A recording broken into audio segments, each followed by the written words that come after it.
తర్వాత ఆ ప్రతిపాదనలు ముందుకు తీసుకెళ్ళకోకుండా అక్కడే ఆపేసింది. దానివల్ల ఆ కార్యక్రమం ముందుకు సాగడం లేదు. మళ్ళా మేము వచ్చిన తర్వాత ఖచ్చితంగా వేదవతి హగరి నదిని, మృతనదిగా మారిన నదిని జీవనదిగా మార్చే కార్యక్రమానికి మళ్ళీ మేము శ్రీకారం పెట్టింది. రాయదుర్గంలో ఈరోజు దయనటువంటి పరిస్థితి నెలకొంది. వైపు రైతులు రాకపోవచ్చు, బిజినెస్ లేకపోవచ్చు, రకరకాల ఏదైతే చిన్న పరిశ్రమ ఏదైతే ఉందో పూర్తిగా దెబ్బతినటువంటి పరిస్థితి ఉంది. ఏ రకంగా దీనికి జీవం పోయించారు? రాయదుర్గంలో దాదాపు 10,000 పైచిలకు కుటుంబాలకు జీవనోపాధి కల్పిస్తున్నది జీన్స్ పరిశ్రమ. గార్మెంట్స్ రంగంలో విప్లవాత్మకమైన మార్పులు తీసుకురావాలని నేను ఎమ్మెల్యేగా ఉన్నప్పుడు గట్టి ప్రయత్నం చేశాను. టాటా సంస్థతో ఒప్పందం చేసుకొని ఇక్కడ వాళ్ళకి స్కిల్ అప్గ్రేడేషన్లో శిక్షణ ఇప్పించాం. తర్వాత నేను ఎంపీగా ఉన్నప్పుడు 2003లో సెంట్రల్ గవర్నమెంట్ స్కీమ్ ఒకటి ఉంటే టెక్స్టైల్స్ సంబంధించి ఆ పథకాన్ని మంజూరు చేయించి ఇక్కడ 56 ప్లాట్లు ఏర్పాటు చేశాం. అంటే పరిశ్రమలు రావాలా, యూనిట్లు రావాలని.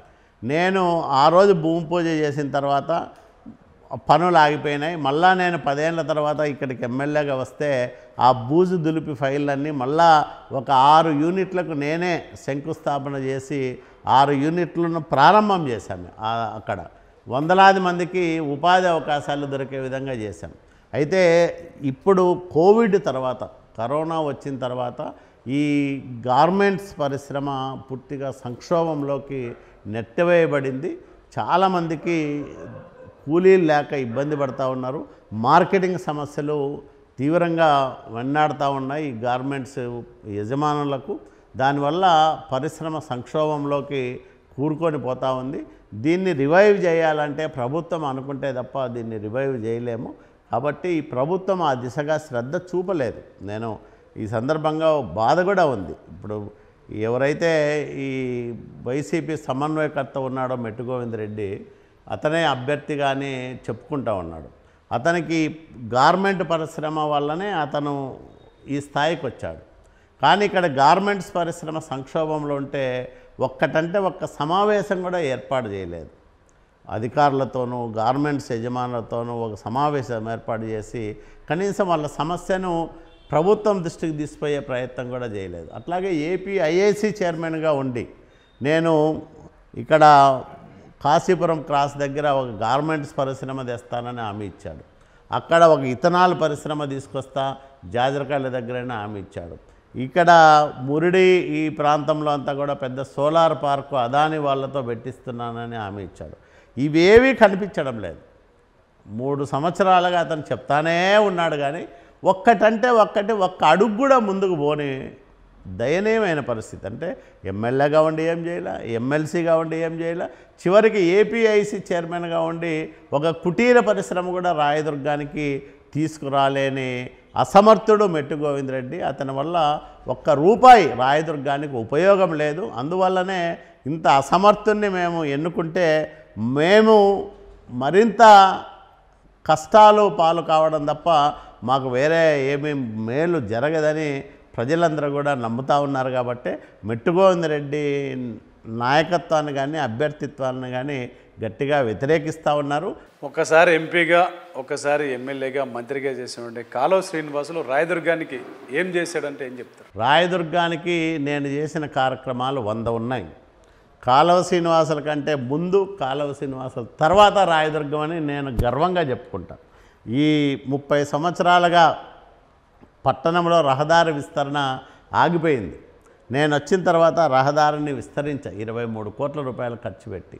అట్లాగే 500 కోట్ల రూపాయల ఖర్చుతో మా నాయకుడు చంద్రబాబు నాయుడు గారిని ప్రత్యేకంగా అభ్యర్థించి నేషనల్ హైవే మంజూరు చేయించి అనంతపురానికి 2.5 గంట ప్రయాణాన్ని 1:15 నిమిషాలకు తగ్గించగలిగిన ఈరోజు బ్రహ్మాండంగా రాయదుర్గం కూడా నేషనల్ రోడ్స్ నెట్వర్క్లో అంతర్భాగమైంది. అది నేను చేయించగలిగిన. మామూలుగా బళ్ళారిలోనే ఒక ఫ్లైఓవర్ నిర్మాణానికి పెద్ద ఎత్తున ఉద్యమం చేశారు అంత పెద్ద సిటీలో. కానీ నేను రాయదుర్గానికి 3 ఫ్లైఓవర్లు మంజూరు చేయించాను. రాయదుర్గానికి ఆఫరింగ్ రోడ్డు ప్రతిపాదన తీసుకొచ్చాను 42 కోట్ల రూపాయలతో. ఇవే కాకుండా భైరవాంతిప్ప ప్రాజెక్టుకు నీళ్లు తీసుకురావాలని 968 కోట్ల రూపాయలు మంజూరు చేయించే పనులు ప్రారంభం చేశారు. రాయదుర్గం గుమ్మగట్ట, అట్లాగే రాయదుర్గం బళ్ళారి, రాయదుర్గం కనేకల్, రాయదుర్గం అనంతపూర్. నేను ఎమ్మెల్యే అయిన నాటికి రాయదుర్గం నుంచి నలుదిశలా ఉన్న రోడ్లు అధ్వానంగా ఉండేటివి. నేను వచ్చి బాగు చేశా ఆ రోడ్లని. ఎక్కడికి పోయినా నేను చేసిన కార్యక్రమాలే. 2 ఆశ్రమ పాఠశాలలు వెనుకబడిన బాలికల కోసం, బీసీ బాలికల కోసం 2 ఆశ్రమ పాఠశాలను మంజూరు చేయించా. ఈ రాష్ట్రంలో ఒక్కటంటే ఒక్కటి కూడా కొత్తగా ప్రభుత్వ జూనియర్ కళాశాల ప్రారంభం చేయని సమయంలో కూడా నేను రాయదుర్గంలో బాలికల కోసం ప్రత్యేకంగా జూనియర్ కాలేజ్ తీసుకొచ్చి ప్రారంభం చేశా. ఇట్లాంటి ఆసుపత్రిని 30 పడకల నుంచి ఒకేసారి 100 పడకలకు సామర్థ్యాన్ని పెంచా. ఒకటి కాదు, నేను 50 వారాల సెల్ఫీ ఛాలెంజ్లో నేను చేసిన అభివృద్ధి కార్యక్రమాలు చెప్పుకుంటా ఉన్నా. ఇంకా సరిపోవడంలే, 50 వారాలు కూడా నాకు సరిపోవడంలే. ఇప్పటికి 44 వారాలు అయింది. ఇంకొక 6 చేస్తే 50 వారాలు అవుతుంది. ఆషామాషి కాదు. నేను ఇది చేశా, ఇన్ని కార్యక్రమాలు చేశా అని చెప్పుకుంటున్నాను నేను. అంటే నేను చెప్పుకోవడానికి 100 ఉన్నాయి.